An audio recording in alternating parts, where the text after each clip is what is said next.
কি করছি জানেন? আমরা হচ্ছে বেবি কর্ন খেলছি দুই বোন মিলে, কারণ আমাদের দুইজনের অনেক সি ফুড খেতে মন চাচ্ছিল। তাই আমাকে বলেছি, অ্যান্ড আম্মু একটা অনলাইন পেজ থেকে আমাদের প্রিয় প্রিয় খাবারগুলো আনিয়েছে, আই মিন কাঁকড়া, চিংড়ি এইসব। সো আমরা এটার জন্য যেহেতু বেবি কর্ন লাগে, সো এখন আমরা তোমাদের সাথে সি ফুড রান্না করবো। অ্যান্ড এটা হচ্ছে বেবি কর্ন, আগে আমি ছিলে নেই। ছিলতে এত মজা লাগে অ্যান্ড এত সুন্দর, এখান থেকে রেশমি সুতা বের হয়, মানে আমরা এটার নাম দিয়েছি রেশমি সুতা। দেখাই দাঁড়ান, একদম লেগে আছে এটার সাথে। এত কিউট আর এত মজা এটা খেতে।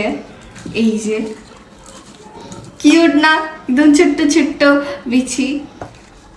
এখন আমরা আরেকটা ছিলবো।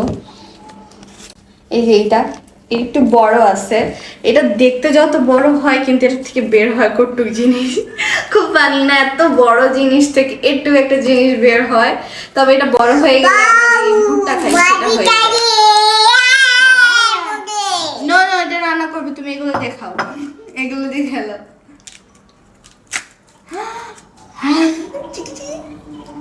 এই দেখেন, আমরা দুজন এতগুলো লতা পাতা ছাটিয়ে এতটুক বেবি কর্ন পেলাম।